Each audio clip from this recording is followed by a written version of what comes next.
Muy buenos días, estamos en otras charlas con Café a Distancia y esta mañana estamos muy contentos porque nos acompaña Javier Castillo, este gran autor que se ha consolidado sobre todo con estas novelas de thriller suspenso.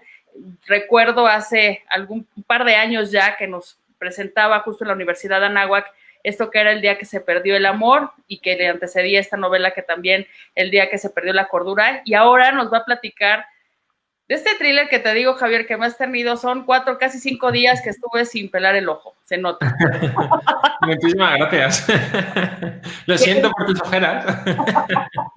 Oye, que es por esto que le llamamos La chica de nieve, que te juro que desde la primer página que nos sumerges en esta historia de unos papás que pierden a una chiquita de 3 años, bueno, los que somos papás, te puedo decir que estábamos así de, no es posible, Ya. no es cierto, ¿y qué va a pasar? ¿Sí va a aparecer? ¿No va a aparecer?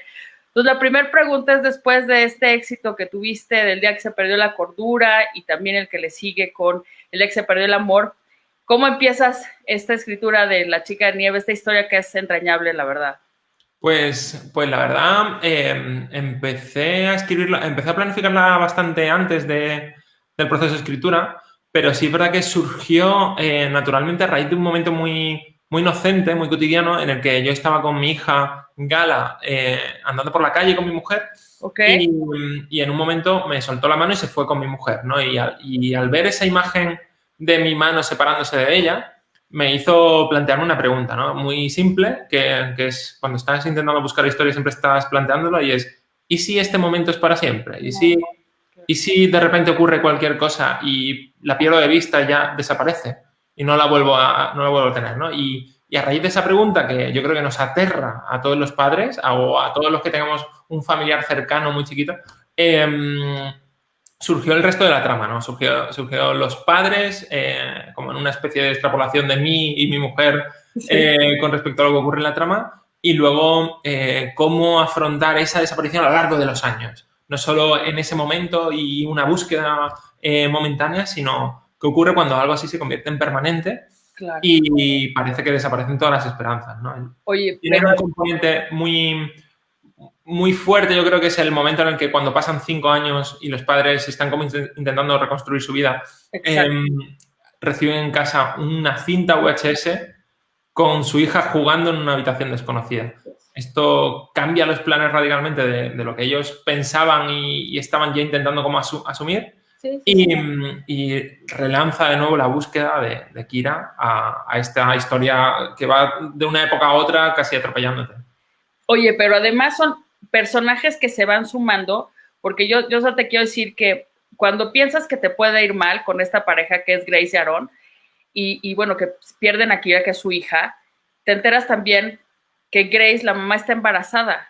Entonces son Sí. como 3, 4 capítulos después que te enteras que a propósito de esto, bueno, ella padece epilepsia. O sea, una historia, te juro que decías, no es posible, ya que Que alguien, va. Es alguien, una historia que se va como enmarañándose poco a poco y te va envolviendo, y yo creo que sobre todo con este tipo de giros que a mí me gusta muchísimo incluir prácticamente casi en cada capítulo, consigues mantener la tensión narrativa durante casi las 100.000 palabras que tiene la novela, y prácticamente hasta este final que te deja sin aliento en el momento en el que parece que se va a resolver todo, ¿no? No cuento si se resuelve. no, porque el final, además te agradezco el final, porque sí, todo el tiempo, justo esta cinta o este capítulo donde llega esta cinta para los papás, porque además los papás, pues como buen matrimonio, o sea, no nada más pasan crisis normal, sino una crisis porque perdieron a su hija. El papá de tener una carrera en una empresa de seguros, bueno, pues le cambia la historia, pero creo que esa cinta se vuelve la esperanza, o sea, se vuelve la chispa también en la historia, porque entonces tú también como lector dices, no, pues está viva. O sea, Tiene, hay algo, ¿no? Lo primero que te piensas es, la secuestraron, la mataron, lo peor, y está esperando. algo grave le pasó. Exacto. Pero Y yo eso, creo, ajá, dime. sí, y yo creo que no solo la cinta, sino el ver cómo el paso de los años ha afectado a todos los personajes, como, por ejemplo, Miren Trix, que es la protagonista que parece que no existe al principio de la trama, ¿no? Porque solo se cuenta como la desaparición. Sí. Como Miren Trix aparece en escena al inicio de la desaparición, siendo solo una estudiante de periodismo en ese momento, y cómo con el paso de los años ya es una periodista consolidada y que sigue persiguiendo ese caso, ¿no? Y el cómo sigue persiguiendo ese caso, cómo le dedica todo su tiempo extra a eso, a pesar de sus miedos, a pesar de lo complejísima psicológicamente que es, Sí, sí. consigue dar esperanza a los padres y sobre todo a los lectores, ¿no? Conforme cuando vas conociéndola vas diciendo, vale, vale, ella quizá consiga algo, ¿no? Y que yo te decía también que este personaje de Miren a mí me gustó, porque bueno, yo estudié comunicación, entonces te ves envuelta cuando estás en esas clases que te despiertan y dices, quiero ser como ese profesor o quiero desarrollar más, e incluso te descubres, o sea, hay esa vocación que te mueve y dices, oye, estoy hecha para esto, y creo que a ella le pasa, porque también Sí. su historia no está linda, ¿eh? Ella es verdad que cuando arranca la historia parte de una situación muy complicada porque le ha sucedido algo muy dramático el año anterior en el momento de que arranca la historia, ¿no?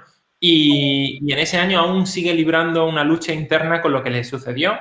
Y no solo esa lucha interna la define completamente, la transforma completamente y la hace sentirse tan perdida como Kira, ¿no? Como esa niña de 3 años en el que ella ve en su mirada vulnerable, ve sus mismos ojos cuando ella se miraba al espejo.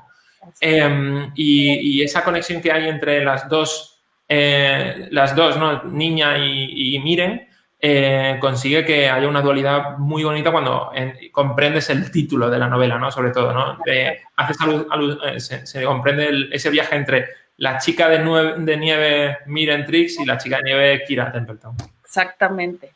Ahora, yo quiero pensar, Javier, que te devoras todas las novelas policíacas, todos los thrillers que pasan por tus manos, porque todas transcurren con este halo de una investigación que vas dándonos pistas y nosotros también vamos armando.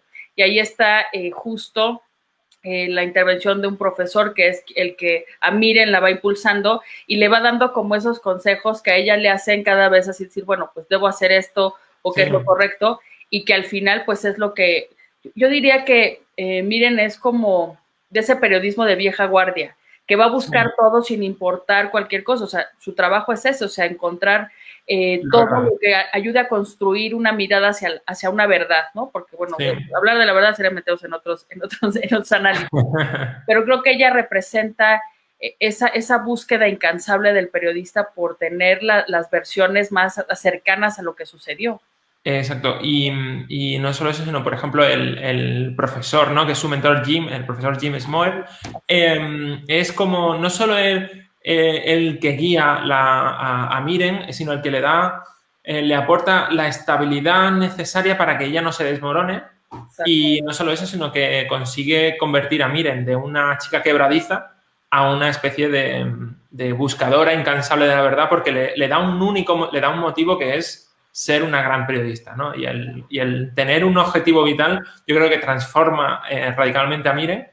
Y no solo eso, ¿no? Sino que también se nota esa tensión entre ellos dos, se palpa ese juego entre profesor, alumno, sobrepasándose un poco cada límite un tanto extraño hasta que incluso los dos ni siquiera saben qué relación tienen entre ellos.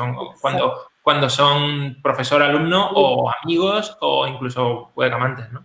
Claro. Y ese profesor, además, sirve de puerta a reivindicar el buen periodismo, como decíamos, pero también a lo que Miren puede llegar a ser, ¿no? O a lo que Miren representa de lo que quiere llegar a ser, sobre todo. Sí, porque él es el mismo que descubre que ella es muy buena. O sea, que exacto, hace tiempo no ha encontrado un estudiante como ella y que tiene muchas tablas para poder ser alguien importante.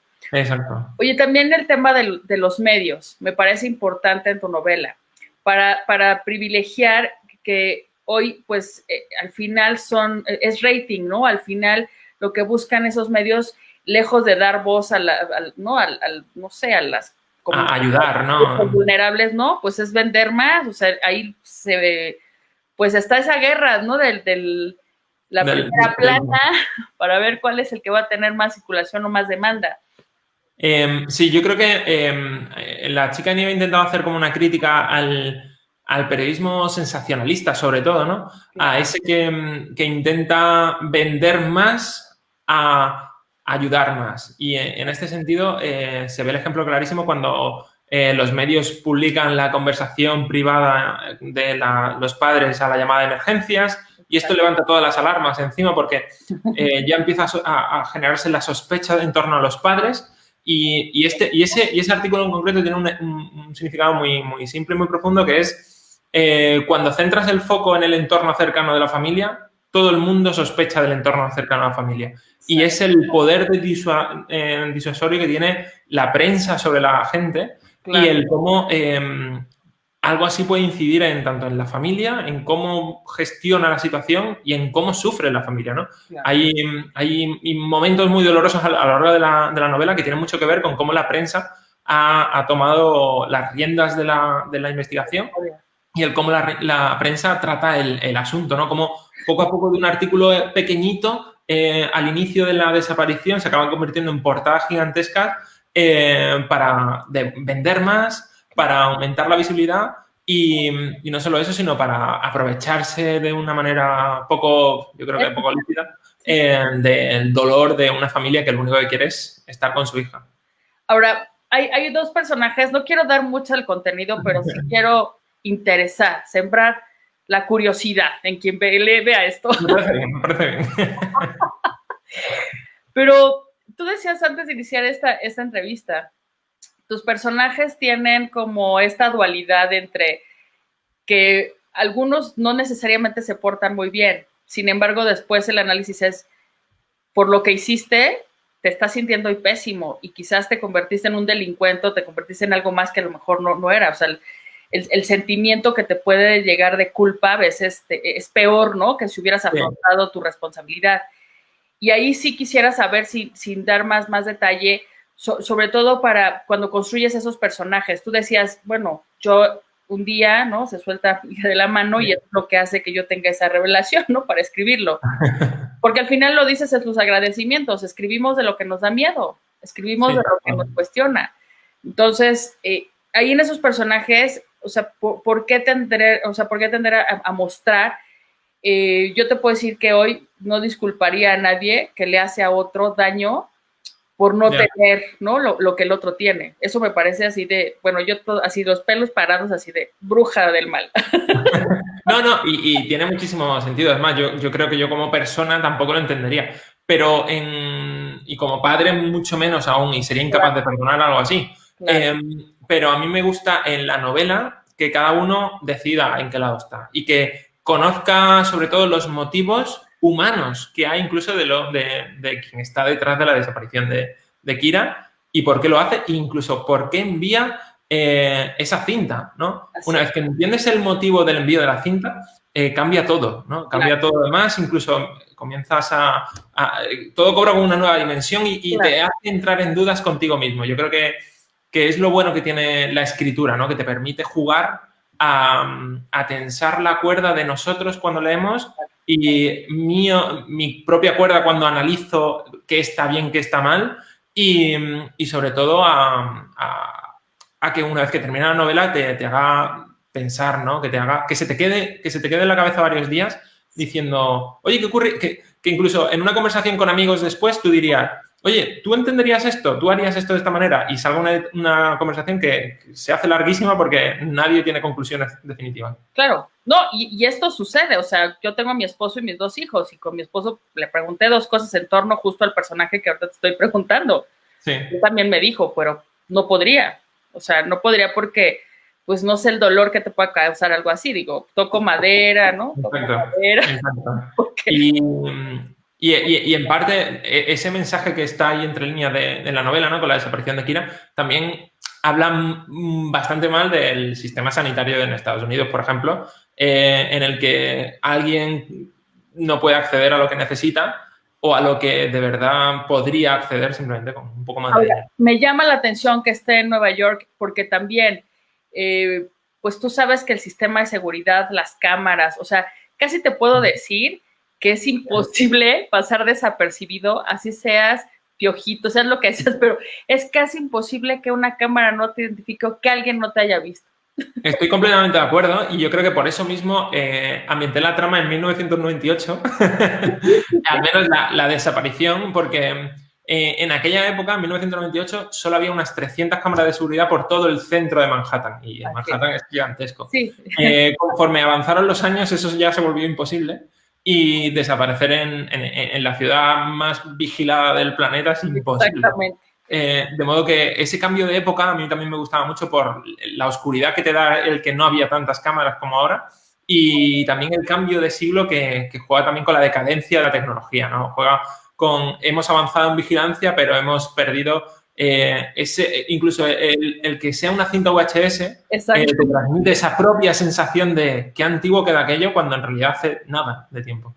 Oye, pero además que existía esta tradición de grabarte, después ver sus videos familiares. O sea, hay ahí también unos temas de nostalgia, justo con esta parte tecnológica. Sí soy generación VHS, entonces sé perfecto. Igual yo. No, porque ahora pues ya, no sé. En el móvil tenemos todos una cámara. Exacto, no, exacto, en tu memoria se ve y se acabó.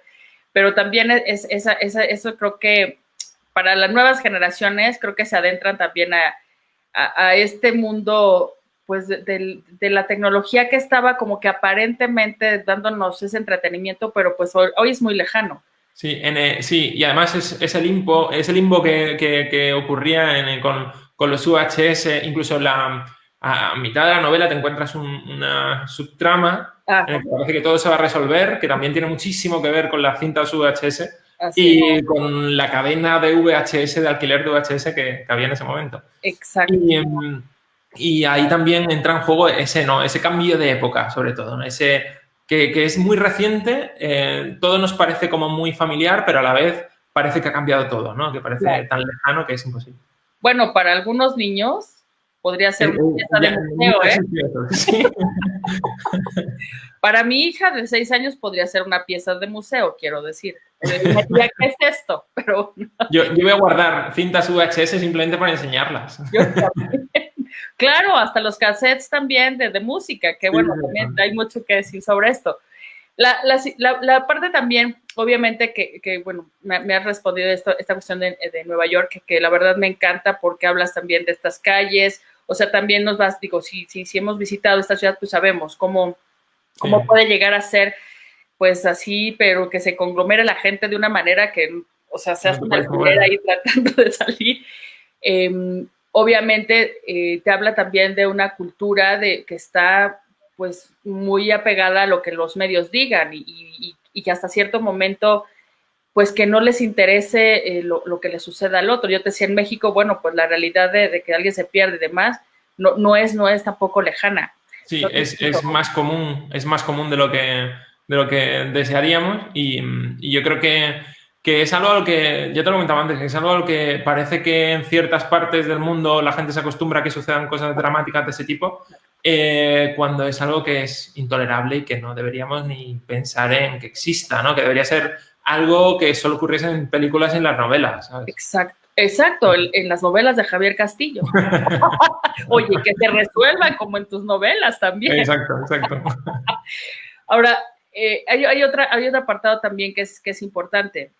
Al final, o sea, los personajes en torno a los que, porque además el narrador es Miren, o sea, bueno, Miren es quien nos cuenta la historia, entonces también ella se vuelve como también en esta persona en la que tú quieres ayudar como lector. Cuando eliges a Miren, mi primer pregunta, porque también al final me encanta cómo termina, ahí con su editora y demás, pero ya no voy a decir más de esto. ¿Por qué es una mujer, Javier? A mí, ¿por qué una mujer? Yo creo que porque yo creo que necesitaba un personaje que fuese capaz de mostrar muchísimas aristas, muchísima complejidad psicológica y que fuese capaz de tener una transformación que viniese de dentro, ¿no? Okay. Los hombres, al menos yo, ¿no? Que yo me conozco a mí, soy capaz de cambiar, pero muy poco a poco. Okay. Sufrir ligeros cambios y somos como más simples, más ABC, ¿no? Y en cambio una mujer tiene una capacidad de transformación, una complejidad emocional un recuerdo permanente de los momentos emocionantes de su vida que la definen de muchas maneras que convierten al personaje de Miren en lo máximo que puede ser, ¿no? Yo creo que si Miren fuese un hombre, la novela sería radicalmente distinta, no tendría esa fuerza que tiene y ni siquiera empatizaría con lo que le puede llegar a pasar, ¿no? Si, con un trauma de ese tipo. Yo creo que el personaje complementa muy bien la historia y que además tiene lo que te decía, ¿no? Esa lucha interna que vemos paso a paso cómo la va solventando y cómo sentimos su dolor como parte propia porque es capaz de expresarlo genialmente, ¿no? Yo creo que los personajes masculinos narradores en primera persona suelen ser como más,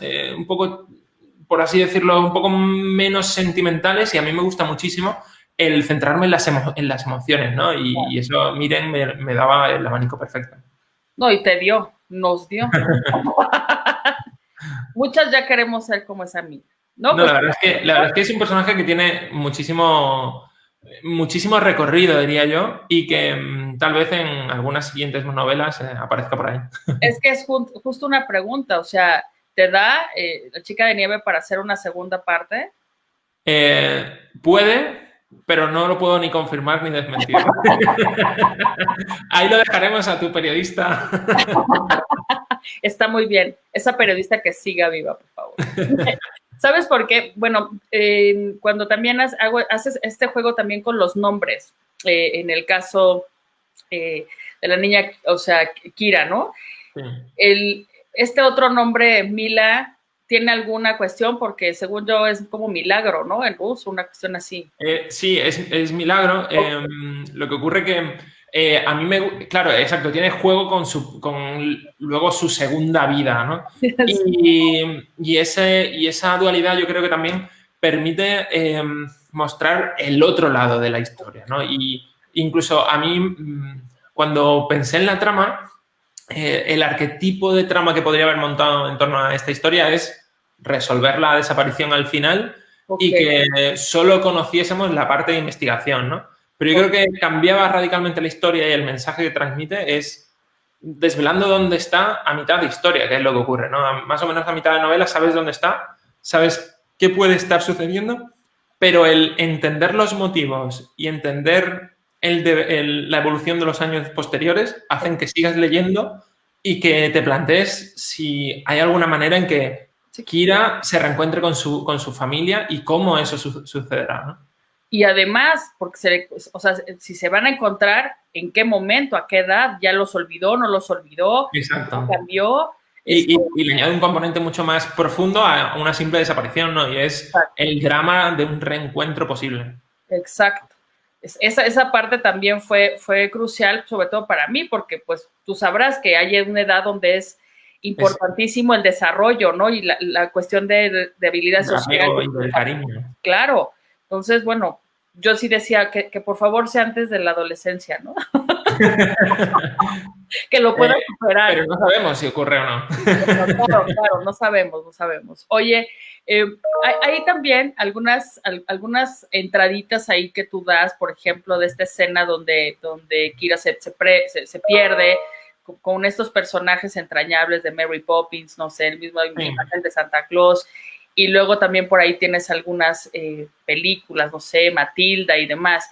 Obviamente, digo, te lo pregunto porque, o sea, como que para mí son como esas también, como esas pistitas, esas señas que te va dando, como el caso que te preguntaba también de Mila, para yo como también como lector reconstruir, porque puedes hacer hasta 3 lecturas de La Chica de Nieve con esto que te estoy mencionando también. O sea, de esas cosas que fueron muy importantes para ciertas generaciones y pareciera que ahora no tanto. No están tan sí, parecen que forman parte de otra época. En el caso de La Chica de Nieve, al menos como yo la estructuré, ¿no? Quería que fuese sobre todo un thriller de suspense, ¿no? Con el arquetipo de investigación de suspense. Luego un drama familiar por cómo evolucionan los personajes que sufren esa desaparición.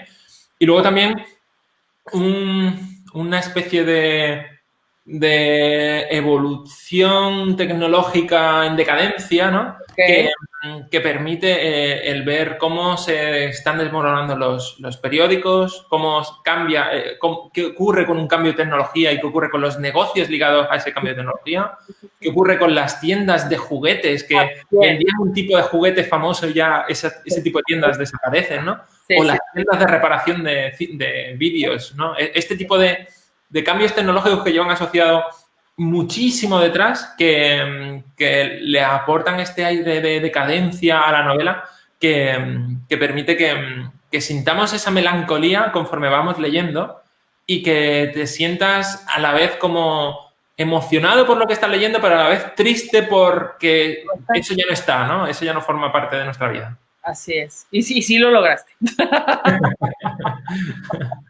Sobre todo con Matilda, fácil. Ay, Dios. Sí, Matilda, o Jumanji.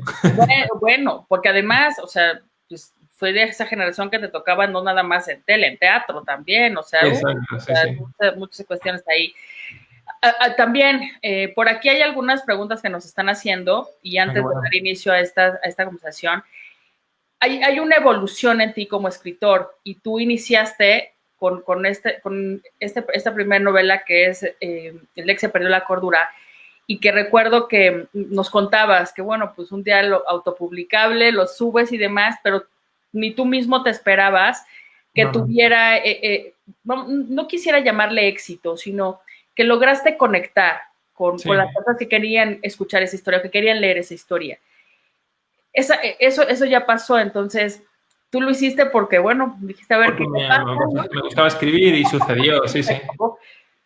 Pero hoy ya te puedes consolidar, ya puedes decir que eres un escritor, ya puedes decir que tienes un grupo de lectores que te sigue, que espera mucho de ti. ¿Qué responsabilidad implica para ti, Javier? O sea, porque hoy tienes que escribir y es una necesidad para ti como escritor y para nosotros como lectores. La verdad que lo primero que siempre pienso cuando pienso en la gente que está deseando leerme es agradecimiento, ¿no? Yo creo que me siento un afortunado. Sí. Tengo una suerte inmensa de tener tanta gente deseando leer el tipo de historias que yo escribo, ¿no? O al menos el tipo de historia que a mí me gusta leer, que coincide con el que escribo, ¿no? Y haber conectado de una manera tan especial, ¿no? Tan espontánea, ¿no? Como ha sucedido con El día que se perdió la cordura en su momento. Sí. Y ahora con todo lo que sucedió con Miranda Huff y con La chica de nieve está sucediendo prácticamente igual. La verdad que me siento súper agradecido e intento escribir, cuando escribo, no pensando como en ellos, en todos en general, sino en un lector concreto, en una de ellas concreto que me imagino en una firma y que me cuenta, oye, Javi, esta novela me ha sorprendido, ¿no? Y yo cuando escribo lo único que pienso es que sorprenda a una única persona y que si consigo sorprender a una única persona, seguramente consiga sorprender a muchísimas más, ¿no? Y intento que leer sea sobre todo un disfrute, a pesar de la angustia, ¿no? Que es como cuando pones una película que te da un poco de mal, pero dices, ostras, qué interesante ha estado. Sí. Yo intento escribir sobre todo para que la gente sea incapaz de dejar de leer, sobre todo, ¿no? Yo como lector, lo que más detesto es cuando un libro consigue echarme del propio libro, ¿no? Que digo, uff, madre mía. En cambio, yo intento escribir para apasionar, para generar debate, para que la gente termine una novela mía y diga, oye, la última de Javier Castillo, ¿qué te parece el final? ¿Es una locura o no lo es? ¿No? Y que te haga pensar y que te haga dudar de todo y que no puedas dejar de leer, sobre todo hasta las 5 de la mañana. Es el mayor objetivo que tenemos todos los escritores, es que la gente se quede leyendo de madrugada. Claro. Porque, del género que sea, pero queremos que la gente lea de madrugada porque significa que lo que escribimos vence al sueño, ¿no? Y es el mejor piropo que uno puede recibir, ¿no? Totalmente. Y además de que nos quitas el sueño de buena manera, nos intrigas. O sea, te juro, así todo el mundo cuando me pregunta, oye, ¿cuántas páginas tiene? La verdad es que nunca me fijo en si tiene 400, 600 páginas. No, pero en tu caso, claro, porque en tu caso, o sea, sí, cuando llegas al capítulo 61, te das cuenta que has logrado construir, porque cada capítulo va de un tiempo a otro, si ya pasaron 3 años, si ya pasaron 5 años, o incluso si fue antes de la desaparición. Entonces, tu tiempo presente, por así llamarlo, es, o sea, justo en qué la desaparición. exactamente. Entonces, bueno, eso también es espectacular. Y justo con la pregunta que quiero cerrar esto ya para darle la voz a los que nos están viendo, es que hay un trabajo de edición, incluso en tus agradecimientos también, está ahí Suma de Letras, que es tu sello editorial, todo esto, pero en esa parte, si tú has estado creciendo y has estado también evolucionando a saber, me gusta esto que dices, sorprender a una lectora, sorprender a esa persona que llega y me dice, wow, me dejaste así impresionada o Sí. incluso hasta me conecté con X, como ya te dije que yo conecté con Miren, ¿no? Pero ¿cómo ha cambiado eso? Si eso ha tenido que hacerse en conjunto, tu editor llega y te dice, Javier, necesitamos un tema que esté relacionado con esto, o no necesariamente. No, al contrario, tengo muchísima suerte que me dan libertad absoluta para escribir lo que yo quiera y como quiera y con los giros que quiera. Y es más, yo entrego la novela, intento entregarla muy cerca de la fecha de publicación para no tener ningún lío de, No de hay que me quiero cambiar algo, ¿no? Oye, queremos cambiar, creemos que esto no nos gusta mucho, no da tiempo a cambiarlo, lo sentimos mucho.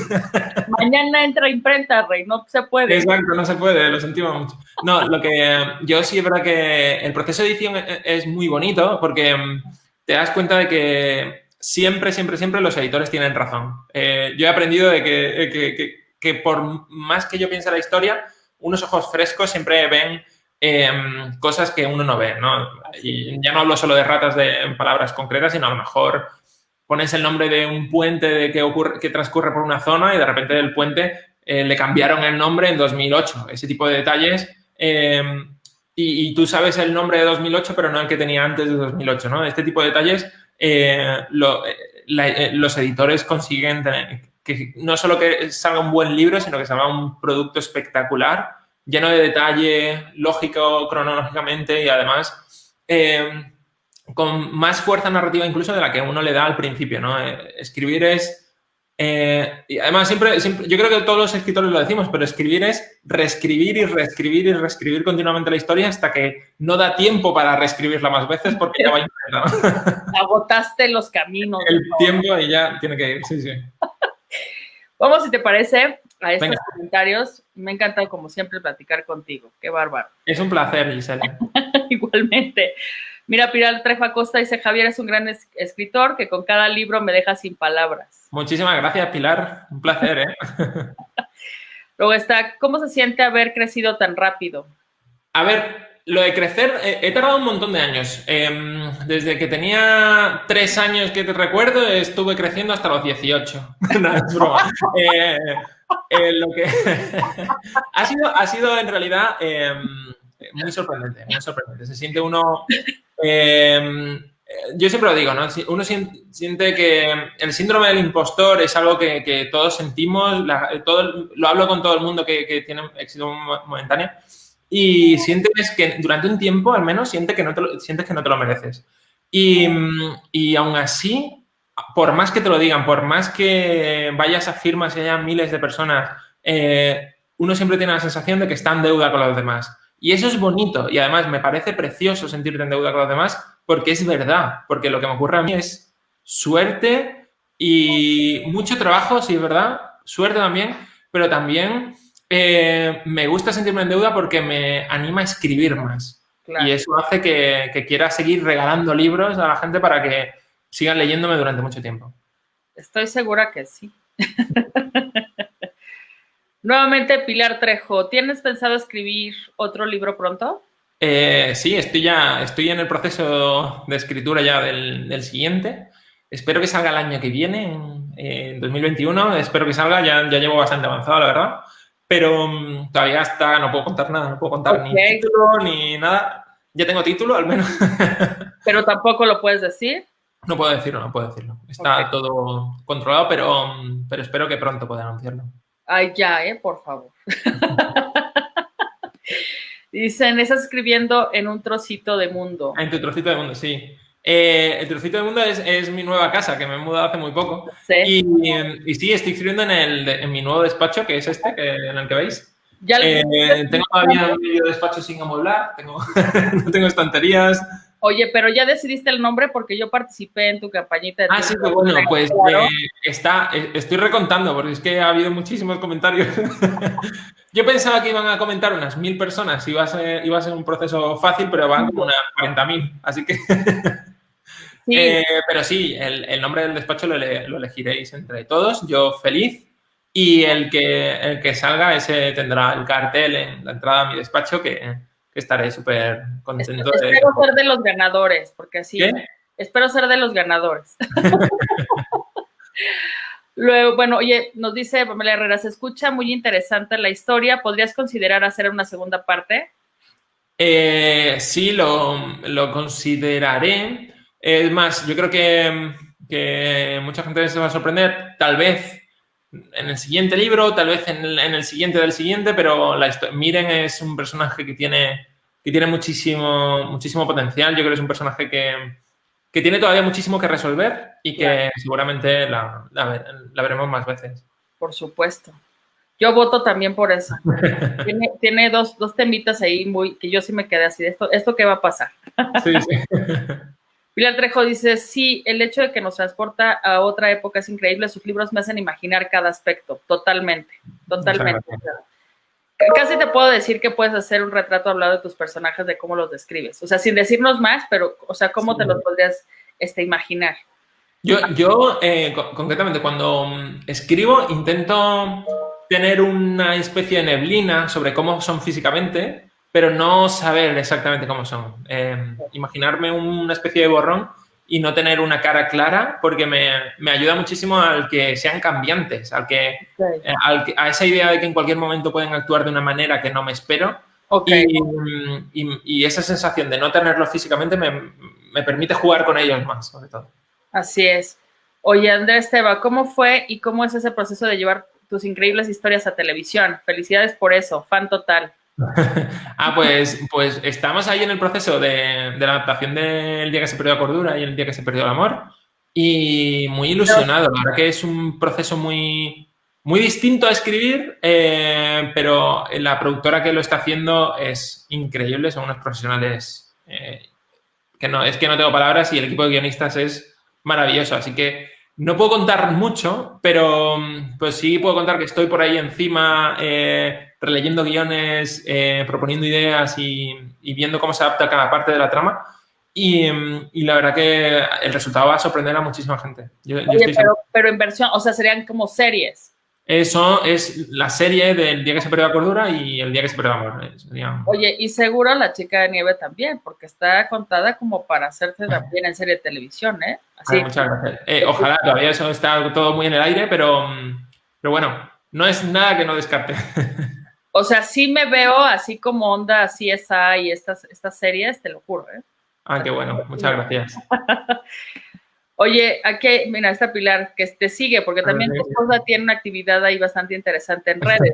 Dice, yo recuerdo cuando en los blogs de familia de Coquetes Vero decía que que ibas a escribir y que se te veía tu cara de ilusión al regreso. Ah, qué bueno. Sí, a ver, a mí me gusta en las redes, sobre todo, enseñar la otra parte del libro, ¿no? Enseñar cuándo estoy escribiendo, qué me inquieta, qué no me inquieta, por dónde voy, si me he quedado atascado. Esa parte yo creo que es algo que hoy en día las redes sociales permiten y, por ejemplo, a mí me hubiera encantado saber cómo era la vida de, no sé decirte, de Cervantes, Wow. cómo era su día, ¿no? Cómo era entre escritura y escritura, ¿no? Yo no, obviamente yo ni me acerco, ¿no? Pero es un ejemplo, ¿no? De que me parece que la escritura está como muy oculta, ¿no? Y ese mundo no se sabe qué ocurre entre líneas y a mí me apasiona el mundo de muchos escritores. Es más, sigo muchos escritores en redes sociales y en Twitter, sobre todo, para saber cómo es su personalidad, qué les inquieta, qué no les inquieta, porque antiguamente solo conocíamos a los escritores por lo que escribían y Claro, hoy puedes conocer mucho más que le puede aportar una mayor dimensión a los libros, sobre todo. así es. Incluso saber que eres real. Sí, exacto. Sí, sí, que no eres... No es un bot. Me consta que no es un bot, es real.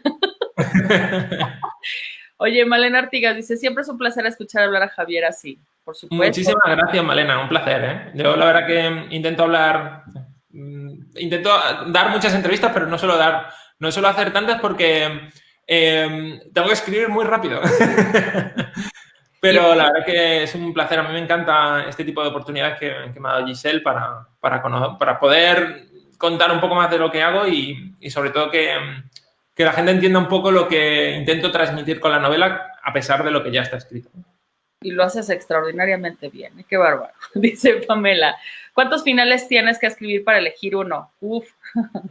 Pues mira, no se trata de escribir finales, sino plantearlos. Yo, antes de escribir, planteo lo que va a ser toda la novela, como con muchísimo nivel de detalle, y hay como una especie de puntos de giro centrales que cada uno de ellos, cuando cambias la decisión de un personaje, se iría a otro punto distinto, ¿no?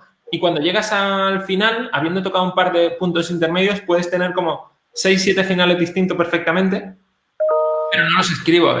Intento escribirlos cuando ya he elegido el que quiero, porque si no sería como escribir sobre reescritura. Es verdad que, por ejemplo, en este tenía un final favorito al que iba sí o sí conforme iba escribiendo, que a mitad de la trama decidí no irme hacia él en un último momento porque me parecía un final muy difícil y no difícil en sí de escribirlo, sino muy doloroso para plasmarlo y para, una vez que llevas acompañando la historia durante muchas páginas, encontrarte con un final tan desolador, ¿no? Y eso hizo que llevarme hacia otro final distinto, yo creo que más redondo, más completo y que le da también una sensación a Miren de avanzar, sobre todo. No, y en este mundo también los libros nos dan esperanza, Javier. Las historias. Bueno, Male nos va a decir, muero por ver sus proyectos en tele, digno de hacerlo. Muchas gracias. Dice que quiere ser de las primeras en saber cuándo sale tu serie. Pues, oye, me encantaría. A ver, en cuanto sepa ya algo, yo prometo ser el primero que lo cuente. Conste, ¿eh? Sí, así sí. te pones en Instagram Live y a ver, hoy es el día. Ahí oye, venga, vamos a abrir este email juntos. Va. Jennifer Baltasar dice, ¿vas a participar en la producción? A ver, yo no saldré, pero sí estaré involucrado en los guiones, que yo creo que es la parte en la que más puedo aportar. Yo creo que, sobre todo en aspectos de adaptación a tramas, yo creo que no hay nadie en el mundo que conozca mis tramas mejor que yo, pero todo puede suceder. Sí. Ojalá, ojalá. Bueno, aquí dicen desde que lo tuvimos en la náhuatl, wow, sí, yo también recuerdo. Muchas gracias. La verdad que recuerdo aquel día con muchísimo cariño. Fíjate, el año pasado, qué pena que lo que está sucediendo, me hubiera encantado estar en persona allí, porque me llevé tales recuerdos de esos 4 o 5 días mágicos en México que la verdad que no se me olvidan. Oye, y lo más increíble, yo recuerdo que nos escribían, oye, es que yo ya lo leí, oye, es que yo quiero saber qué día va a estar, y no nada más de la universidad, o sea, de otras partes, Sí. o sea, de otras universidades, o sea, la verdad es que creo que México para ti es un país importante porque tienes lectores, y tus historias, insisto, tus historias nos hacen recordar realidades, pero que te digo, nos dan esperanza, entonces, es esa la cercanía que yo encuentro en tus personajes, en tus historias. Luego también Pilar Trejo dice, esperemos que después de esta pandemia puedas volver a México. Yo también. A mí me encantaría. La verdad que justo ayer estuve subiendo en redes sociales cosas de aquel viaje y subí una tortilla de chapulines que fue espectacular. Que causó sensación. Todo el mundo diciendo, no me puedo creer que comieses eso, porque aquí no nos comemos los chapulines. Acá comemos todo, casi todo, Javier. Sí, casi todo. Sí, lo sé muy bien. Nos encanta. Oye, esta situación que ahora en la que estamos en nuestras casas, trabajando, en tu caso como escritor, supongo que el tema home office es parte del día a día, sí. Sin embargo, pues la restricción de no poder libremente a lo mejor vacacionar o hacer lo que regularmente hacíamos, pues te ha permitido estar más en casa, más en familia. Y yo te quiero preguntar si esto ha sido motivo también para que, no sé, COVID, la pandemia, a ti te haga o te inspire para hacer un libro. A ver, estuve pensando durante un tiempo una trama en torno a lo que estábamos viviendo todos Y me parecía tan doloroso y tan continuo el drama que estamos viviendo, es decir, todo el tiempo hablando sobre el COVID, todo el tiempo con noticias de fallecidos, contagiados, test, vuelta al trabajo, vuelta al cole, el pánico de la vuelta al cole, que me siento incapaz de hablar de este tema y mucho menos en una novela y pasar escribiendo un año sobre algo así, porque lo siento que ya es tan continuo dentro de nosotros que vamos a sentir como que es otra puñalada más, ¿no? Porque al menos como yo escribo encima es que intentar llenarte de emociones sobre todo y me lo veía muy complejo hacer sin resultar ya no solo pesado, sino ahondar en algo que sentimos muy cercano todavía, ¿no? Yo creo que cuando pasen 20 años, a lo mejor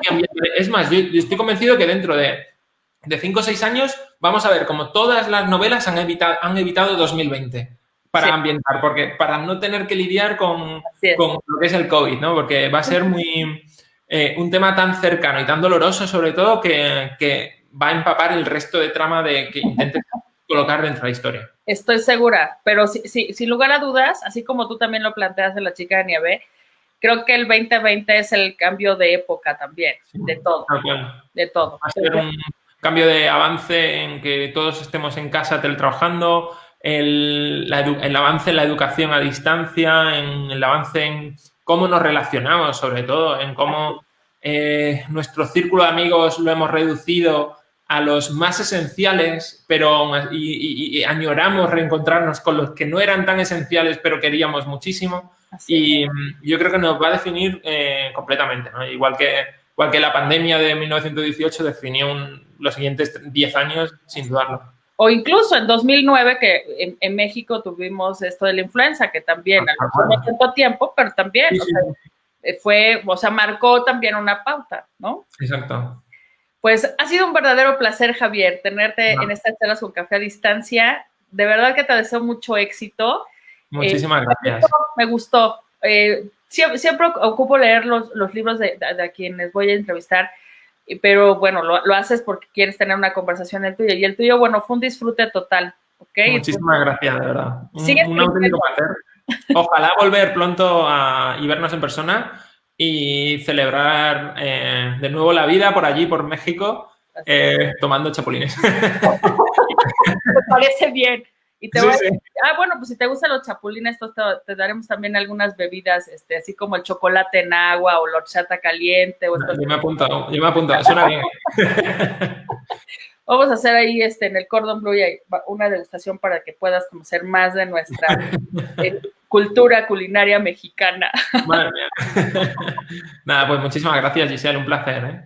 Mucho, mucho éxito. Te mandamos un abrazo. ¿Estás en Madrid? ¿Estás en Málaga? En Málaga, estás allá. Málaga. Bueno, pues disfruta Málaga, porque es un lugar precioso también. Muchas gracias, Giselle. Bueno, a todos que se conectaron también, sus preguntas, sus comentarios, muchas gracias. Y bueno, pues espero tenerte pronto acá en la Náhuac. Un placer, chao. Muchas gracias a todos.